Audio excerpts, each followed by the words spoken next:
June 30th, 2002. A night that should have ended with a young woman safely returning home. Instead, it became the beginning of a mystery that has haunted Vancouver Island for over 2 decades. Lisa Marie Young was 21 years old. She had her entire life ahead of her. She was a mother, a daughter, a sister, a friend. She was real. She had dreams. She had fears. She had a routine. And on that summer night, somewhere between a house party and a Tim Hortons parking lot, Lisa Marie Young vanished. The last confirmed sighting? 3 a.m. Location: Tillicum Road, Nanaimo, British Columbia. She was seen getting into a maroon Jaguar with several people inside. The vehicle drove away. Lisa was never seen again. But here's what makes this case different from a typical missing person case. There were witnesses. There was a known vehicle. There were people who saw her final moments. And yet, despite all of this, despite knowing who she was with and where she was going, Lisa Marie Young has been missing for more than 20 years. How does someone disappear when so many people know exactly what happened that night? How does a case with witnesses, with a specific vehicle, with a clear timeline, remain unsolved for over 2 decades? And why, despite knowing the names of the people in that car, has no one been charged? These questions don't have answers, not yet, and that's what makes Lisa's case so deeply, profoundly disturbing. This is the story of a young woman who was seen by multiple people in her final hours, who was photographed that night, who was tracked through witness testimony right up until the moment she got into that maroon Jaguar, and then, nothing. As if she simply ceased to exist. But Lisa Marie Young did exist, and someone knows what happened to her. To understand what happened to Lisa, you need to understand who she was, not just a name in a case file, not just a missing person poster, a real human being with a real life. Lisa was born on September 6, 1980, in Nanaimo, British Columbia. She grew up in a community where everyone knew everyone, where reputation mattered, where rumors spread fast, and the truth sometimes got buried under gossip. Her family describes her as outgoing, social, someone who lit up a room when she walked in. She had a smile that people remembered. She was the kind of person who made friends easily, who trusted people, who believed in the good in others. But Lisa's life wasn't simple. It wasn't a fairy tale. Like many young people, she struggled. She had challenges. She was a young mother to a baby boy. She was trying to figure out her path forward. She was navigating relationships, family dynamics, financial stress, and the overwhelming responsibility of raising a child while still being barely more than a child herself. Those who knew Lisa say she loved her son fiercely. Everything she did was for him. She wanted to provide for him. She wanted to build a better life. She was working toward that, slowly, step by step, in the way that 21-year-olds do when they're trying to hold everything together. Lisa had a close relationship with her mother, Joanne Young. They spoke often. They made plans together. Joanne knew her daughter's habits, her friends, her routine. And it's that routine, that predictability, that makes Lisa's disappearance so jarring. Because Lisa didn't just vanish into thin air.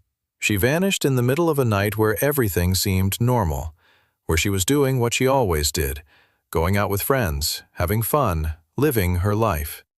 In the months leading up to June 2002, Lisa was social. She was going out. She was meeting people. She was trying to enjoy her youth while balancing the responsibilities of being a mother. Her friends describe her as someone who was always up for a good time, but who always came home. That was the thing about Lisa. No matter how late the night got, no matter where she ended up, she always came home. She always called. She always checked in. Until she didn't. Nanaimo, British Columbia in 2002 was a mid-sized city on Vancouver Island, about an hour-and-a-half ferry ride from Vancouver. It was the kind of place where people knew each other, where social circles overlapped, where running into someone you knew at a party or a bar wasn't unusual, it was expected. The city had a population of around 70,000 people at the time. It was a port city, a working-class city. There were logging industries, fishing industries, tourism. There was also a drug problem. There was poverty. There were tensions beneath the surface that most people didn't talk about. Vancouver Island in general had a reputation. Beautiful scenery, rugged coastline, forests and mountains. But also a history of violence against women. A history of missing and murdered Indigenous women that rarely made headlines. A history of cases that went cold, investigations that stalled, families that never got answers. This matters because Lisa Marie Young was a young Indigenous woman, and in Canada, in 2002, that meant something. It meant her case might not get the same attention as others. It meant the investigation might not be as aggressive. It meant the media might not care as much. And in the early days of Lisa's disappearance, that's exactly what happened. Her family had to fight for attention. They had to organize their own searches. They had to push the police to take the case seriously. Because at first, Lisa was treated like a runaway, like a young woman who maybe just decided to leave her life behind. But anyone who knew Lisa knew that wasn't true. She wouldn't have left her son. She wouldn't have abandoned her family. She wouldn't have disappeared without a word. Nanaimo in the early 2000s was also a place where certain people had power, where certain families had influence, where certain names carried weight. And as the investigation into Lisa's disappearance unfolded, that dynamic became impossible to ignore. Because the people Lisa was with on the night she disappeared, they weren't strangers. They were connected. They had resources. They had lawyers. They had the ability to control the narrative.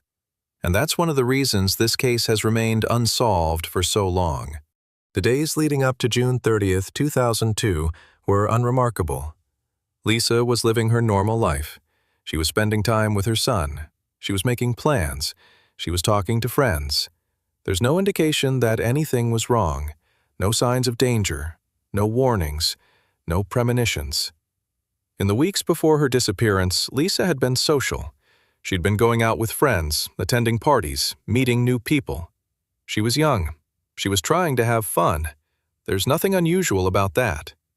One of the people she'd been spending time with was a man named Christopher Adair. He was older than Lisa. He had a reputation in Nanaimo. He came from a well-known family. He was someone who threw parties, who had money, who had access. Lisa had been to his house before. She knew him. She trusted him, at least to some degree. And on the night of June 30th, 2002, she would end up at his house again. But in the days before that, everything seemed fine. Lisa was making plans with her mother. She was looking forward to spending time with her son. She had no reason to believe that her life was about to change forever.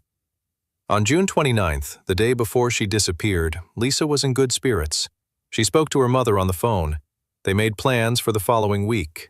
There was no tension in the conversation, no indication that Lisa was upset or scared or planning to go anywhere.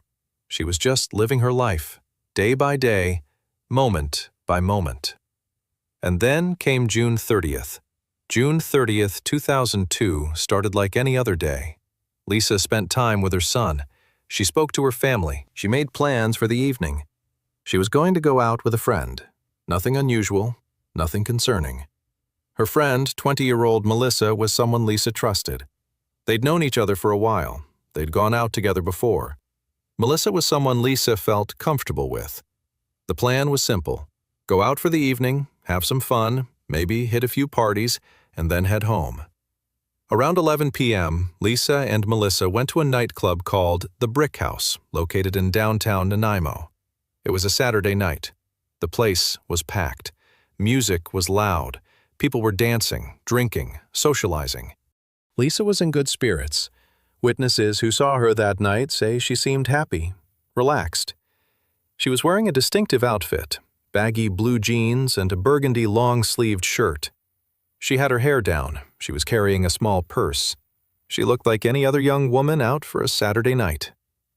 At the club, Lisa and Melissa ran into people they knew. Nanaimo was a small city. Running into familiar faces was normal. They chatted, they danced, they drank. And at some point during the night, they ran into Christopher Adair. Christopher Adair was 29 years old. He was known in Nanaimo's social scene. He came from a prominent family. His father was a well-respected businessman. Christopher himself had money. He had a nice car. He threw parties at his house.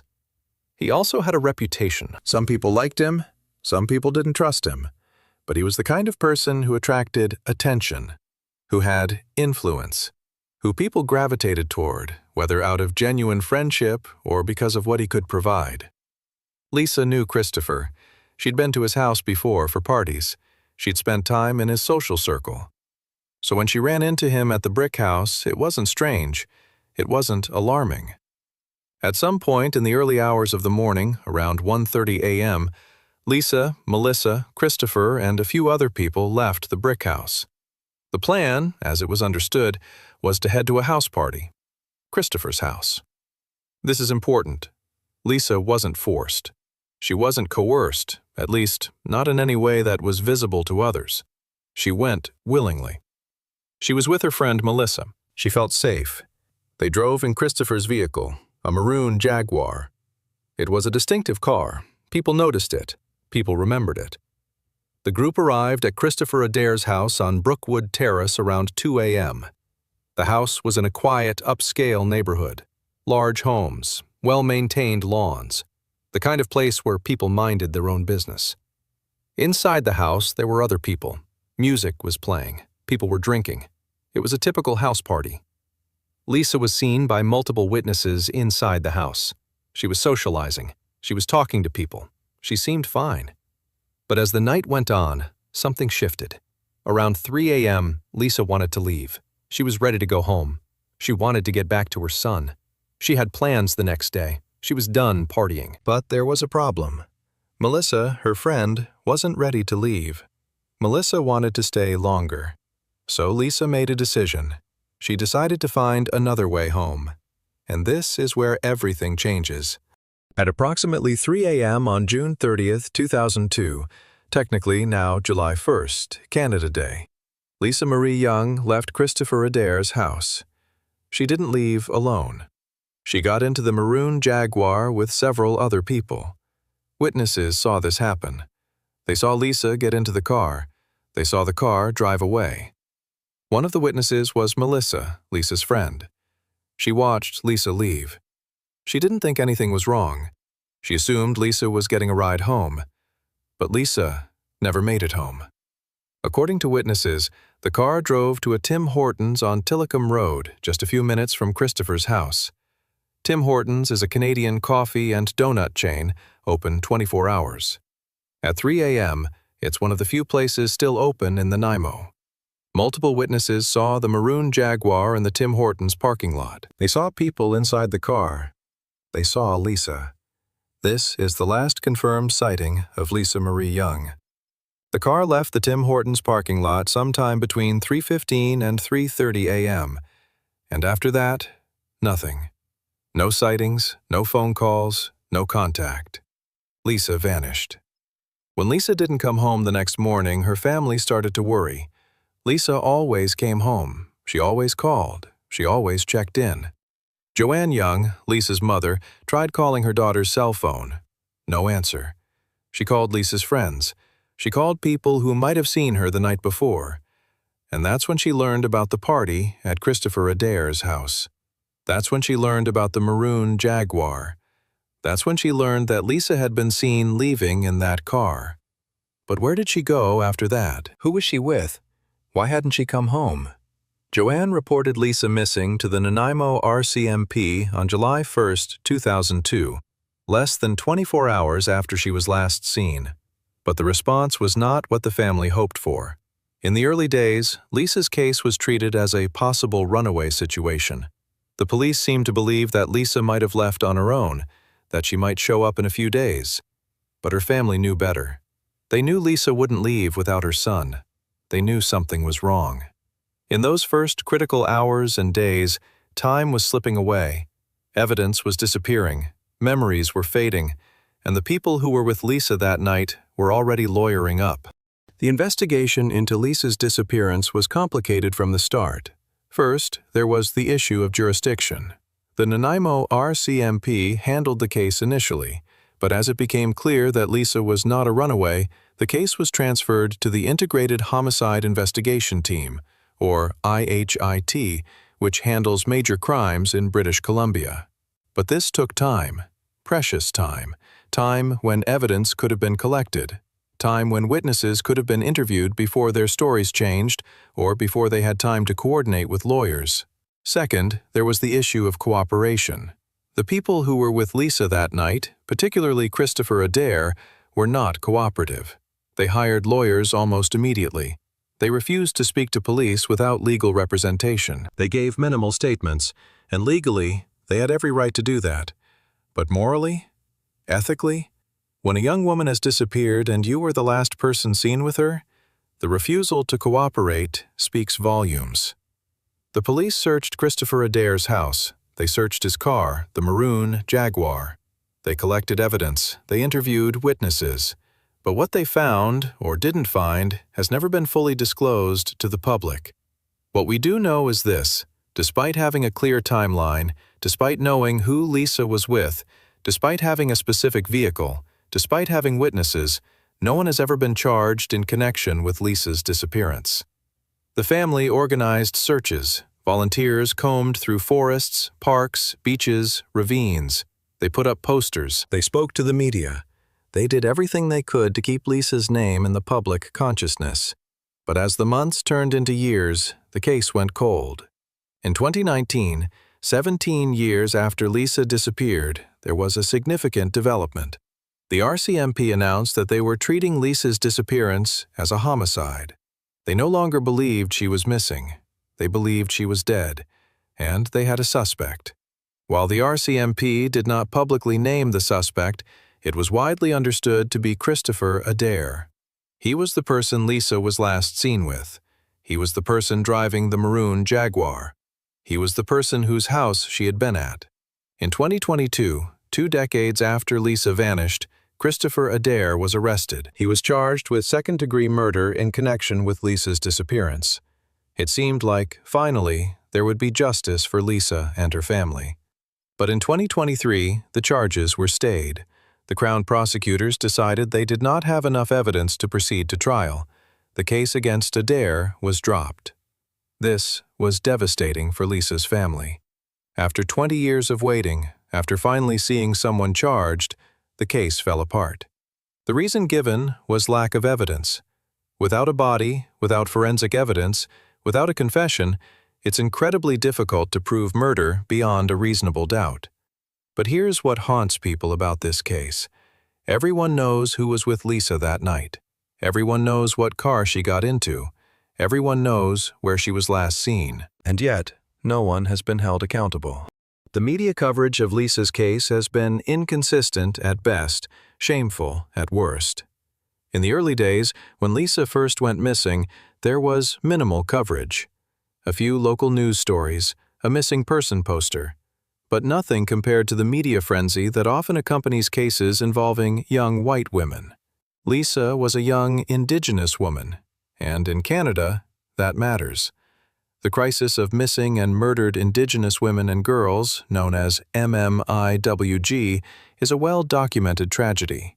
Thousands of Indigenous women have gone missing or been murdered in Canada, and their cases often receive far less attention, far fewer resources, and far less urgency than cases involving non-Indigenous victims. Lisa's family had to fight for media attention. They had to organize their own press conferences. They had to create their own awareness campaigns. It wasn't until years later, as public awareness of MMIWG grew, that Lisa's case began to receive more sustained media coverage. But even then, the coverage often focused on the sensational aspects of the case: the maroon Jaguar, the wealthy suspect, the house party, rather than on Lisa herself, on who she was, on what she meant to her family. The public reaction to Lisa's case has been a mix of outrage and frustration. People want answers. They want justice. They want to know how someone can disappear in front of witnesses and no one is held accountable. There are online communities dedicated to Lisa's case, Reddit threads, Facebook groups, true crime forums where people dissect every detail, every theory, every piece of evidence. Some of these communities are helpful. They keep Lisa's name alive. They put pressure on authorities. They share information. But some of them are harmful. They spread rumors. They accuse people without evidence. They turn a real tragedy into entertainment. And that's the dark side of true crime culture. The way real cases, real people, real families become content, become stories to be consumed. But Lisa was not a story. She was a person, and her family is still living with the pain of her absence every single day. There are several theories about what happened to Lisa Marie Young after she got into that maroon Jaguar at 3 a.m. Theory 1. Accidental death and cover-up. Some people believe that Lisa's death was accidental. Perhaps something happened at the Tim Hortons or on the drive afterward. Perhaps there was a drug overdose. Perhaps there was a car accident. Perhaps something went wrong, and in a panic, those responsible covered it up. This theory would explain why there has been no body found. If Lisa's death was accidental and those involved panicked, they might have disposed of her body in a way that made it difficult to find. Vancouver Island has vast wilderness areas, dense forests, deep waters. A body could be hidden in countless places. The problem with this theory is that it requires multiple people to maintain a lie for over 20 years. It requires coordination. It requires everyone involved to keep their mouths shut, to never have a moment of guilt or weakness, to never confess. And while that's possible, it's difficult. Secrets have a way of coming out, especially secrets involving multiple people. Theory 2. Intentional harm. The second theory, and the one that law enforcement seems to believe based on the murder charge that was filed, is that Lisa was intentionally harmed. Perhaps there was a sexual assault. Perhaps there was a confrontation. Perhaps Lisa saw or knew something she wasn't supposed to know. This theory is supported by the fact that the RCMP announced they were treating the case as a homicide. They believe Lisa is dead. They believe she was killed. The problem with this theory is the lack of physical evidence. Without a body, without forensic evidence, without witnesses willing to come forward, it's nearly impossible to prove. But that doesn't mean it didn't happen. It just means that those responsible have been able to evade justice. Theory 3. Lisa left voluntarily. There is a minority theory that Lisa left on her own, that she decided to start a new life somewhere else, that she abandoned her family, her son, everything. This theory is almost universally rejected by those who knew Lisa. Her family insists she would never have left her son. Her friends say it's not possible. And the evidence doesn't support it. Lisa's bank accounts were never accessed after her disappearance. Her identification was never used. She has never contacted anyone. If Lisa left voluntarily, she would have needed money. She would have needed identification. She would have needed help. And there's no evidence of any of that. Theory 4. Third-party involvement. Another theory is that someone else was involved, someone who hasn't been identified, someone who intersected with Lisa's path that night in a way that hasn't been discovered. Perhaps after leaving the Tim Hortons, Lisa encountered someone else. Perhaps she got out of the Jaguar and got into another vehicle. Perhaps there was someone at the party who followed her. This theory would explain why the investigation into Christopher Adair hasn't yielded results. Maybe he's not the one responsible. Maybe he was the last person to see her alive, but someone else is the reason she's dead. The problem with this theory is that it contradicts witness testimony. Multiple people saw Lisa get into the Jaguar. Multiple people saw the Jaguar at Tim Hortons. No one reported seeing her after that. But in the middle of the night, in a parking lot, it's possible something happened that no one saw. There are details in this case that refuse to fade. Details that keep people awake at night. Details that investigators return to again and again. The maroon Jaguar. Why has it become such a symbol of this case? Because it represents the last known location of Lisa Marie Young. It represents the last decision she made.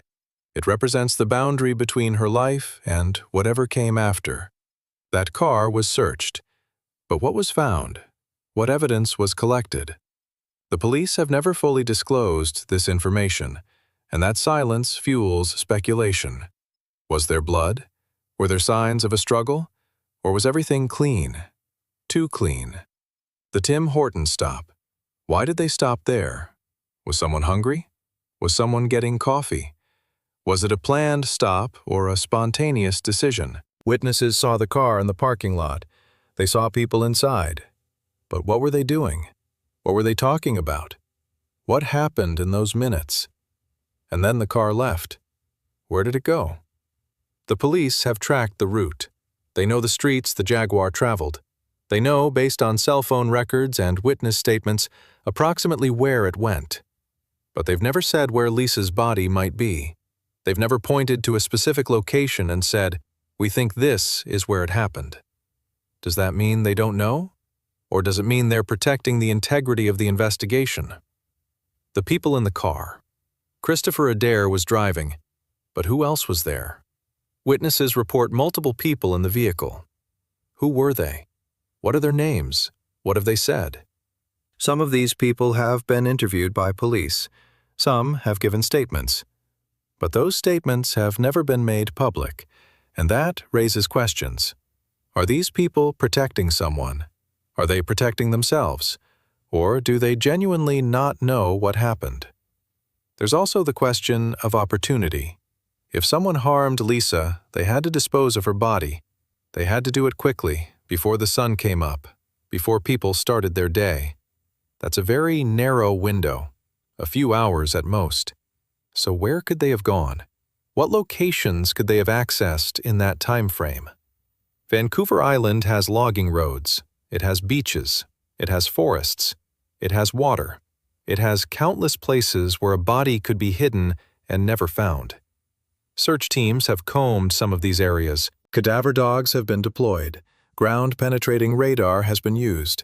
But the island is vast, and without a specific location, finding Lisa's remains is like searching for a needle in a haystack. As of 2025, Lisa Marie Young's case remains unsolved. Her body has never been found. No one has been convicted of her murder. The charges against Christopher Adair were stayed in 2023, and there has been no indication that new charges will be filed. The RCMP continues to list the case as an active investigation. They continue to ask for tips. They continue to encourage anyone with information to come forward, but the likelihood of someone coming forward after 23 years is slim. People who know what happened have had more than 2 decades to come to terms with their silence. They've built lives. They've moved on. Breaking that silence now would mean facing consequences. Legal consequences, social consequences, moral consequences. And so, the silence persists. Lisa's family has never stopped fighting for her. Her mother, Joanne, has dedicated her life to seeking justice for her daughter. She speaks at events. She advocates for missing and murdered Indigenous women. She keeps Lisa's name alive. But the emotional toll is immeasurable. 23 years of not knowing, 23 years of wondering, 23 years of hoping for closure that never comes. Lisa's son grew up without his mother. He has no memories of her. He only knows her through photographs, through stories, through the love her family shares. And that's one of the cruelest aspects of this case, not just that Lisa was taken, but that her son was robbed of his mother, that he grew up with a void that can never be filled. In recent years, there have been small developments. New tips come in occasionally. The case is periodically reviewed. Technology advances, and with it, the hope that some piece of evidence, some overlooked detail, might finally break the case open. But hope is a fragile thing when it's been disappointed again and again. This is the story of Lisa Marie Young, a 21-year-old woman who went out with a friend one Saturday night in June 2002 and never came home. She wasn't a perfect person. No one is. She had struggles. She had challenges. She was young and still figuring out her life. But she was loved. She was a mother. She was a daughter. She was a sister. She mattered. And the fact that her case remains unsolved, the fact that no one has been held accountable, the fact that her body has never been found, it's not just a tragedy for her family. It's a failure of the justice system. It's a reminder that some lives are valued less than others. Lisa Marie Young was last seen getting into a maroon Jaguar at 3 a.m. on June 30th, 2002. Someone knows what happened after that. Someone knows where she is. someone knows the truth. And until that person speaks, until someone breaks the silence, Lisa's family will continue to wait, to hope, to grieve. Because Lisa Marie Young wasn't just a missing person. She wasn't just a case file. She wasn't just a statistic. She was a real person, and she deserves to be found. She deserves justice. She deserves to be brought home. Somewhere on Vancouver Island, there are answers. Somewhere there is truth. The question is, will we ever know it?